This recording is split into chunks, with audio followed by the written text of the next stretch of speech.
रात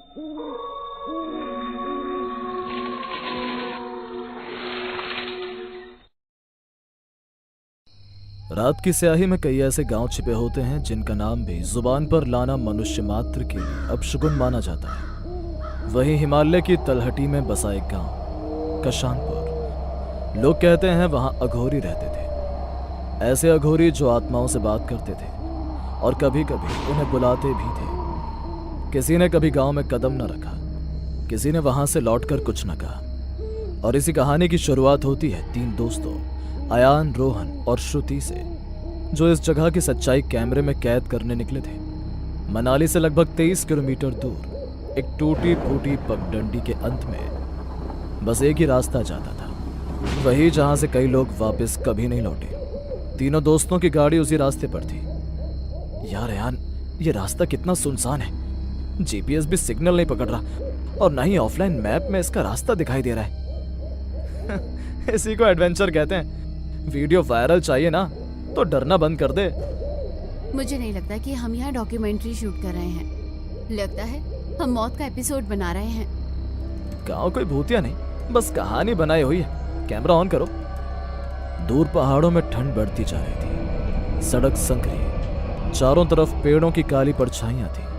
ऐसा लग रहा था कि जैसे वो पेड़ उन्हें देख रहे हैं। और तभी गाड़ी झटके से रुक गई। गाड़ी क्यों रोक दी? ओए, ब्रेक नहीं लगाया मैंने, गाड़ी खुद रुक गई। क्या मतलब खुद? गाड़ी अपने आप कैसे रुक सकती है? सामने देखो, वहाँ कोई खड़ा है। सड़क के बीचों बीच कोई खड़ा था। एक बूढ़ा आदमी, सफेद राख से पुता शरीर, लंबी जटाओं जैसे बाल और गले में सूखी खोपड़ियों की माला। गाइस, कौन है ये? और इतने अंधेरे में सड़क के बीचों बीच क्या कर रहा है? मुझे लगता है कि ये अघोरी है। अघोरी? गाड़ी के सामने वो बूढ़ा अघोरी बिना पलकें झपकाए तीनों को देख रहा था। वो लोग गाड़ी से उतरकर अघोरी के पास जाते हैं। अयान कैमरा ऑन कर देता है। नमस्ते बाबा, हम डॉक्यूमेंट्री बना रहे हैं, हमें कृष्णांगपुर जाना है। बाबा कुछ नहीं बोलते, बस धीरे से एक उंगली उठाते हैं और बाईं तरफ के जंगल की तरफ इशारा करते हैं। पर उधर क्यों? गांव तो आगे है। गांव आगे नहीं, उधर है। जहां रास्ता दिखे उस पर मत चलना, जहां रास्ता न दिखे वहीं सत्य मिलेगा। अयान हंस देता है। लगता है लोकल गाइड है। चलो जंगल से शॉर्टकट। गाड़ी जंगल की ओर मुड़ जाती है। श्रुति पीछे मुड़कर देखती है।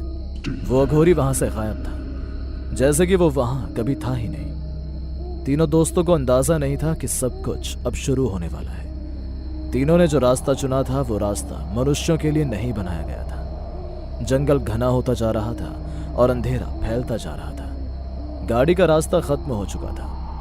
आगे गाड़ी ले जाने के लिए सड़क ही खत्म हो गई थी। गाइस, आगे सड़क खत्म हो गई है, यहाँ से आगे चलना होगा। मुझे ये सही नहीं लग रहा।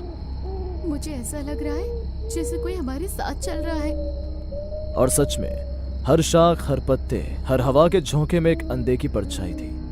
तीनों टॉर्च लेकर जंगल में चलते हैं। अचानक दूर से महिला के रोने की आवाज आती है। ये आवाज किसी और ने भी सुनी? ऐसा लग रहा है कि कोई रो रहा है। हाँ, शायद कोई मुसीबत में। चलो उसके पास।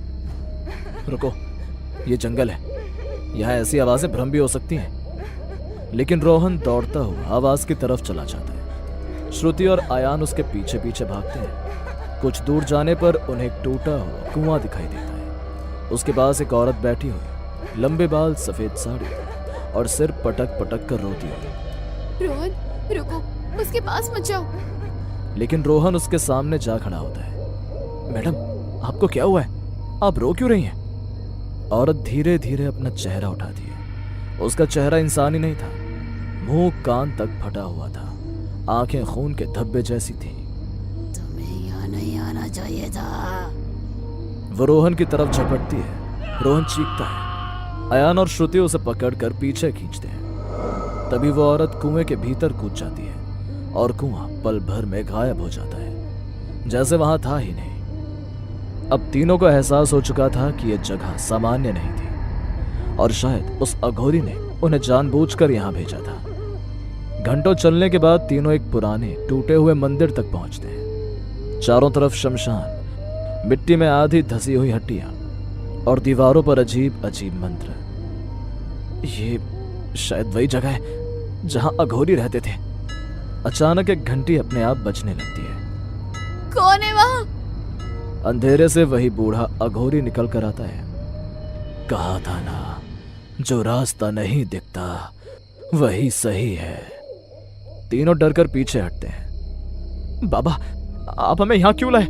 यहाँ भूत प्रेत है। हमने ऐसी डॉक्यूमेंट्री के लिए साइन नहीं किया था।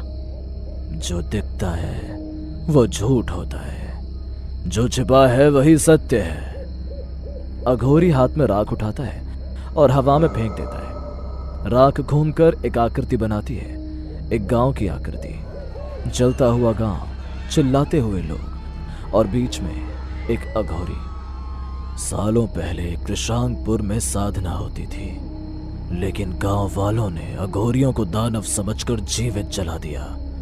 मरते मरते अघोरी ने श्राप दिया, जिसने सत्य को जलाया वो स्वयं सत्य में समा जाएगा। उस दिन से ये गांव वजूद और अवशेष के बीच अटका हुआ है, मृत और जीवित दोनों में नहीं, एक प्रेत गांव। तीनों सदमे में आ जाते हैं। तो आप जीवित हैं या?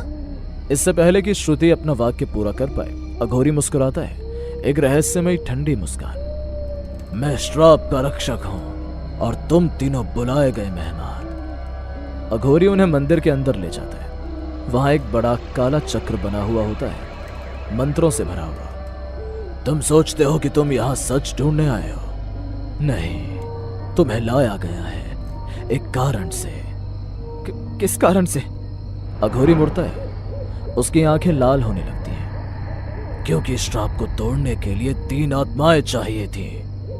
तीनों एकदम पीछे हटते हैं।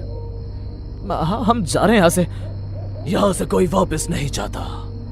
मंदिर का दरवाजा अपने आप बंद हो जाता है। अचानक दीवारों पर लिखे मंत्र खून की तरह बहने लगते हैं। फर्श कांपने लगता है। हमें यहाँ क्यों फंसा रहे हो?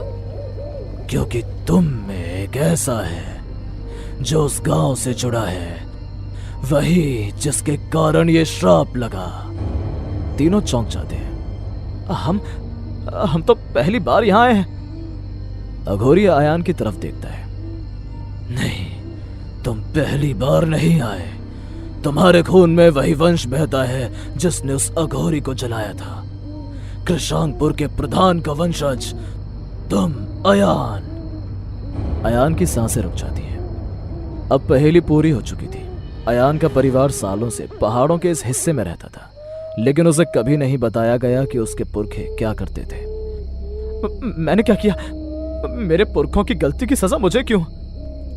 क्योंकि श्राप वंश पर चलता है और उसे खत्म भी वंशज ही कर सकता है। अघोरी चक्र के केंद्र में खड़ा हो जाता है। अगर तुम चाहो तो अपने दोस्तों को बचा सकते हो। बस एक बलि चाहिए, अपने ही खून की। तीनों घबरा जाते हैं। अयान की आंखों से आंसू बहने लगते हैं। अयान, ये बाबा पागल है, कुछ मत करना। हम साथ आए हैं, साथ ही जाएंगे। अघोरी जब शुरू कर देता है, हवा भारी होने लगती है। मंदिर की दीवारें फटने लगती हैं। चारों तरफ आत्माओं की चीखें। अयान चिल्लाता है, रुको, मैं बलि नहीं दूंगा। अघोरी की आंखें आग की तरह जल उठती हैं। तो तुम सब यही रहोगे हमेशा। वो मंत्र और तेज बढ़ने लगता है। रोहन और श्रुति हवा में उठने लगते हैं, चीखते हुए। आयान डर और गुस्से में मंदिर में पड़ी एक टूटी त्रिशूल उठाता है और चक्र की रेखा काट देता है। एक भयानक विस्फोट होता है। अघोरी आग में घिर जाता है और राख में बदलने लगता है। सत्य अभी पूरा नहीं हुआ अयान। और वो राख बनकर उड़ जाता है। मंत्र रुक जाते हैं। मंदिर खुल जाता है। तीनों बाहर भागते हैं। तीनों गांव से निकलकर पगडंडी तक पहुंचते हैं। हवा शांत, सब कुछ सामान्य। गाड़ी अचानक अपने आप स्टार्ट हो जाती है। उन्हें लगा सब खत्म हो गया है, पर असली सस्पेंस अब शुरू होता है। गाड़ी में बैठते समय अयान रियर व्यू मिरर में देखता है। पीछे सड़क पर वही बूढ़ा अघोरी खड़ा था, मुस्कुराते हुए। लेकिन इस बार उसकी आंखें अयान जैसी थी। गाइस, एक बात पूछूं? क्या? अगर वो अघोरी मर गया था तो उसके पास मेरी आंखें क्यों थी? घबराकर दोनों पीछे देखते हैं, लेकिन वहां कोई नहीं था। कहीं ऐसा तो नहीं कि श्राप सच में खत्म नहीं हुआ, बल्कि एक वंशज से दूसरे वंशज में बस रूप बदल गया। गाड़ी तेजी से आगे बढ़ती है, पीछे हवा में उड़ती राख जैसे किसी नए मेहमान का इंतजार कर रही हो। हमें पूरा यकीन है दोस्तों कि आप लोगों को ये कहानी जरूर पसंद आई होगी। अगर आपके साथ भी कुछ ऐसे अनकहे किस्से हो चुके हैं तो प्लीज हमारे साथ शेयर करें, हम जरूर अपने चैनल पर उनको दिखाएंगे। हमारी ईमेल आईडी नीचे डिस्क्रिप्शन बॉक्स में दी गई है, तो प्लीज हमारे वीडियो और चैनल को शेयर एंड सब्सक्राइब करें और बने रहे हमारे साथ ऐसे ही अनकहे किस्से और कहानियां सुनने के लिए।